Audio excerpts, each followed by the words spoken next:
We're going to take a look at one of the more difficult processes in freeze drying, and that's the freeze drying of raw meats. And first of all, I guess you have to ask yourself, why do you want to freeze dry raw meats? What's the purpose of it? Well, in the freeze drying community, there's like two different processes or thoughts. One is using your freeze dryer to freeze dry foods ready to eat. That's where you can just open up the bag and you can take the food out and you're good to go. The other side is component freeze drying, and that's where you mostly freeze dry raw foods. You rehydrate them, and then you take these components and you can put them together and make a dish or cook a meal. Well, that's where raw meat comes into. Raw meat is component freeze drying. And there's three important things, at least to me, that you got to remember, and that's lean, lean, lean. Whatever meat you freeze dry has to be absolutely lean, and that's basically meaning you take your food and you remove as much fat as you possibly can. Now, in the cooking world, fat is flavor, but you do not want fat in freeze drying. Fat can lead to all sorts of problems. Fat, for one, does not freeze dry well. And fat, if it's not either rendered or removed, the moisture within fat can rehydrate your food, causing a situation where your food can then go bad and can spoil. So we're going to take a look at pork, beef, chicken, fish, and a few other things. And some of these videos I've already made in the past. Fish is very, very lean, and I've made a video about freeze drying fish, and in that example I used tilapia.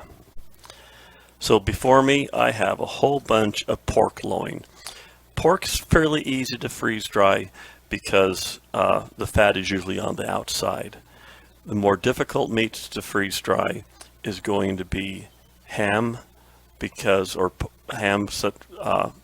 lot of fat in it, although in many cases a good ham will already be pre-cooked. The most difficult meat to freeze dry is going to be dark meat chicken. Breast meat's a little bit more easier, but we'll cover those as we go through this video. So we're going to go ahead and open up this pork, and we're going to go through it, and we're going to start taking the fat off, trimming the fat, and here we go. I have a bunch of this tenderloin, and this is one of the reasons why I like tenderloin so much, is there's very little fat. I mean, you can see some fat right here, but it's fairly lean. So we're going to trim this fat off, and you can see some tenderloin that I've already trimmed off, and it's pretty much fat-free. You can see right here, this is all the fat that I've already removed off of it. So, I mean, you just have to get in here with a nice sharp knife and just get right underneath the fat if you can, as much as possible. And I know that many of you out there have not skinned an animal before, but it's kind of along the same method of skinning an animal. You just want to get underneath the fat and slice carefully between where the fat and the meat actually joins up. And sometimes you'll end up taking some of the meat along with it, but you just need to get as much fat off of your meat as possible, because the fat does not freeze dry well.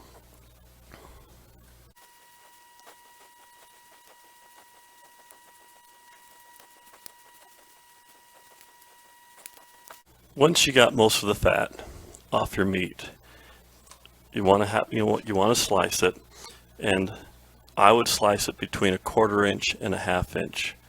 The thinner, the better.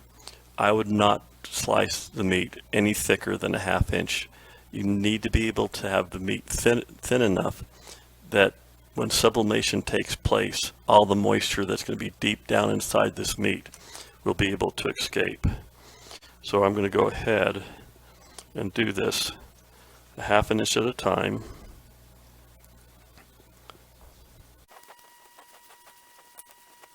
So here's our pork tenderloin, nice and lean and about half an inch thick. So I'm going to go through all this and I'm going to trim it up, slice it, and put it in a tray. And in my case, you can either just put it into the freeze dryer, but I prefer pre-freezing all my food. It just a little bit less wear and tear on my freeze dryer.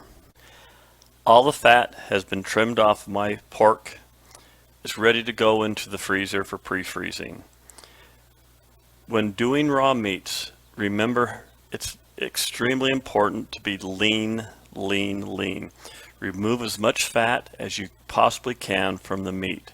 The fat just does not freeze dry well. An additional tip to doing raw meats is on your extra dry time, go for a maximum amount.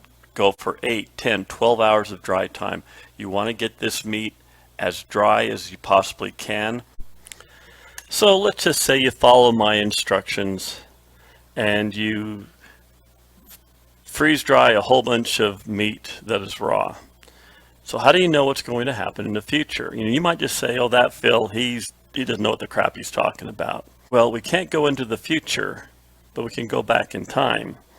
So I went through my inventory and I picked up a whole bunch of food out of my basement that I did in the past. And lo and behold, here's some pork loin raw that I did on January 18th, 2021. So that this is a little bit over 2 years. So we're going to go through this inventory, this food that I did over 2 years ago. Some of this food is 3 years old. And we're going to take a look at it. We're going to reconstitute it, cook it, see how it tastes. One of the drawbacks with having bags versus jars is I can't see into this. But there are benefits with having bags that jars don't have. So I have no idea what this is going to be like, but there is a telltale sign to find out if food that you've done in bags is still good. And the first one is the crunch test. So you want to take this and you want to crunch it. And if you can hear the crunch, that's a good sign, because that says that the food has not rehydrated for some reason inside of the bag. There are two gases associated with food spoilage. The first one is hydrogen sulfide. That gas is a clear gas. You can't see it, but when you smell it, you will know about it. That's also known as sewer gas. The second gas is methane. Methane and hydrogen sulfide are both flammable, and they're a telltale indicator of spoiled food. We're back again. Had to turn off my machine and let it reset itself. The next one we're going to be doing is going to be ham.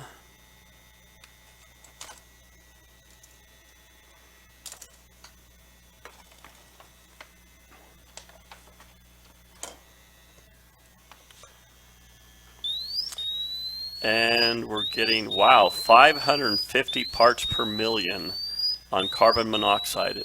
The carbon monoxide actually pegged out the meter. And on my ham, I'm actually getting 8 parts per million on hydrogen sulfide gas, and I'm getting 50% of methane. So let's take a look at the ham. Let me pull this out here.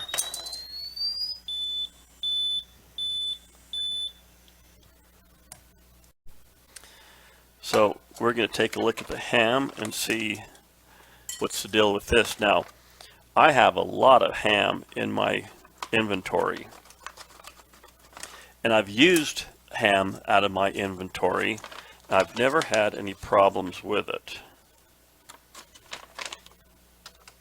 So let's see here. Smells like ham. I actually had 2 oxygen absorbers in here.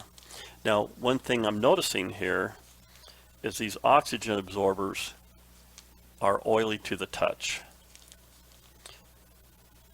which is an interesting thing. It's not necessarily a bad thing. As long as I can keep the oxygen out of my bags, there shouldn't be a problem with that oil. Now, one other thing I'm noticing here is I can't break my ham. I'm trying to, you know how your food in your freeze dryer should be crispy and you can snap it easily? Well, this ham won't break. I mean, that's a little bit dry, but it's actually, do I want to use the term moist? This actually feels oily and moist. It's not crunchy like freeze-dried food should be. So this is very interesting about the texture of this ham. Like I said, it smells like ham. Now the first thing I'm noticing here is going through here is I'm seeing a lot of fat. I mean, I got a big piece of fat right here, and this fat, if I dig at it, this is oily. It's still like fat. It's greasy. So that is really interesting about all the fat that's in here is still greasy and oily to the touch. And that could be one of the reasons why I'm getting that hydrogen sulfide gas is from this fat. Now, this is back when I first started freeze drying food, and I'm still kind of educating myself on here. Since then, I've been pretty careful to trim the fat. Interesting term nowadays, isn't it? To trim the fat on my food. And it looks like I had so much fat on this ham that I think the ham has gone rancid. I mean, there's no nasty, no nasty scent, but I believe this, when was this done? This was done in March 5th of 2020, so we're coming on 3 years less 3 months. So I think this particular food right here was a fail. So what we're going to do, and what I would suggest you do when you're going to open up a package sometime in the future, is snip off just one corner, hold it up to your nose, and like squeeze the bag and burp the air into your nostrils and take a good whiff and see what it smells like. So here we go. Okay, I smell absolutely nothing. So let's go ahead and open it up.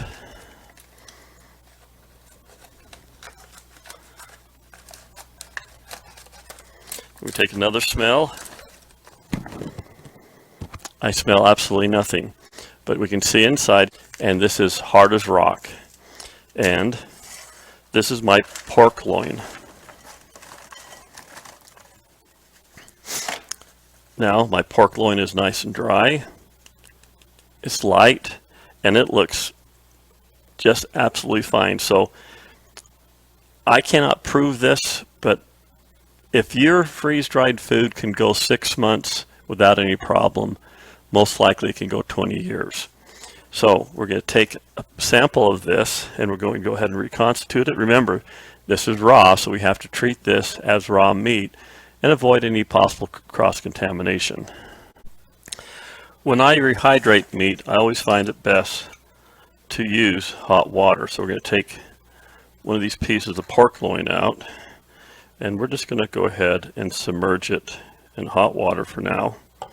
And we're going to set this aside. The next one we're going to do is roast beef, or rump roast. This is also raw. This was done April 25th, 2020. This is shy of being 3 years old. So we're going to do the same thing. We're going to snip off the corner here. Do a little initial smell. I don't smell any of that rotten egg gas. That's what hydrogen sulfide is, rotten egg gas, by the way. And we're going to sniff it again. and smells just wonderful. So this is cubed.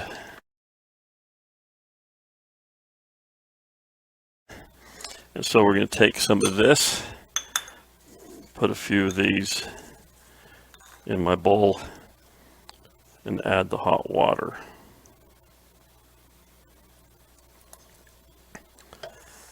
And we'll pack this up later.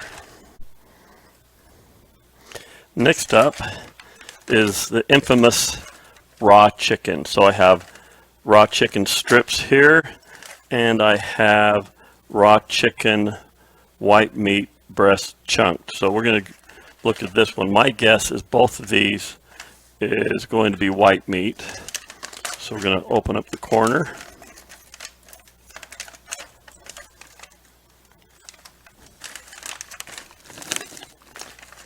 No foul smell.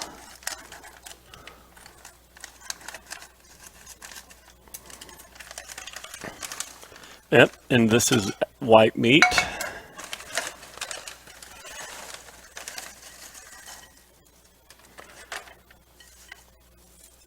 And here's the oxygen absorber right there, and it's hard as rock. So we're going to reconstitute a few pieces of this breast meat that's raw.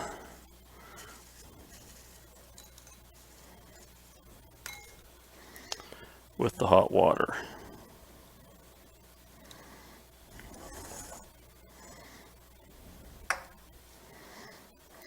So we pretty much have a meat from each of the groups. So we have pork, beef, and chicken. Now, beef is fairly safe. You know, when my wife was growing up in Baltimore, they had these sandwiches called raw beef sandwiches, which was basically ground round that was raw, just put on rye bread, and apparently had to be Manischewitz rye bread with potato chips, salt, and pepper, and they ate it raw. Whatever. I probably would not do that. Pork is fairly safe meat. It used to be that pork had a problem with trichinosis, but I think the last time there was a case or someone died of trichinosis was in 1985 in the United States, and it was from eating bear meat. But as far as pork, pork has been cleaned up pretty much over the years, and there's not much problem with pork. Chicken, however, that's the food that a lot of people have problems with. There's salmonella, listeria, and all sorts of E. coli and all sorts of issues associated with chicken. Pink chicken. Raw. No. So chicken is the one we have to be careful of. So we're going to give these a few minutes, and then we're going to reconstitute these. I'll probably just put them on like a shish kebab and salt and pepper them and throw them over a fire and see how they come out. My pork, my beef, and my chicken have been rehydrated. So for my pork loin, I'm going to use garlic pepper. So I'm going to sprinkle some garlic pepper on this. And on my roast beef, we're going to do just regular salt and pepper.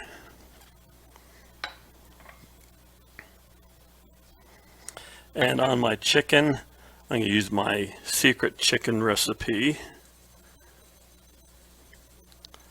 So I'm going to roast these over the stove on an open flame and see how they come out. My meat is all cooked, and we're going to go ahead and try it. So this is the pork loin that had the pepper garlic, nice and white.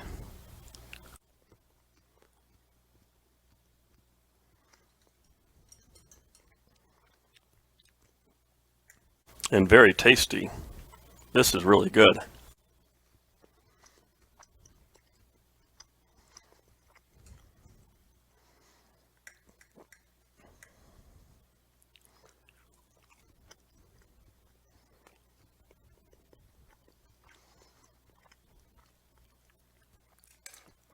Next up is the rump roast.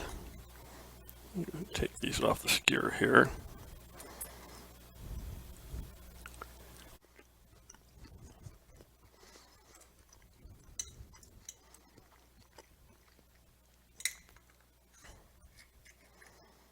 And that's about a medium rare cook.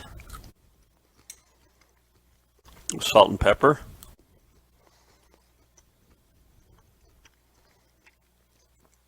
This is really good too.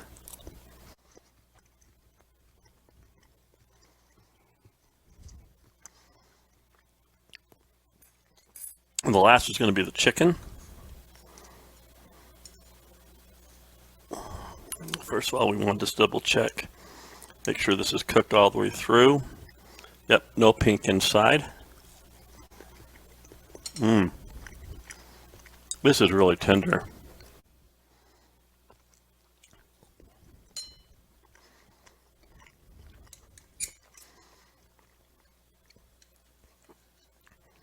So for 2-year-old meat, this is pretty good stuff.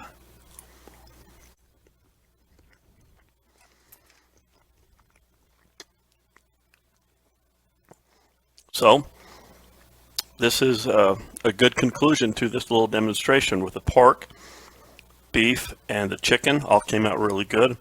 In the past, I've done tilapia, imitation crab. I've even done pepperoni, and that came out really good too. So if you're thinking about doing raw meats, there's not a problem with it. You just have to, remember, lean, lean, lean.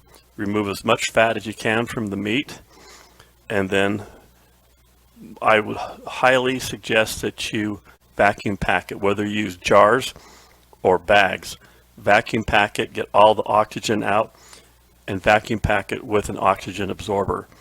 It's a 19-cent insurance policy, and you can't go wrong with it.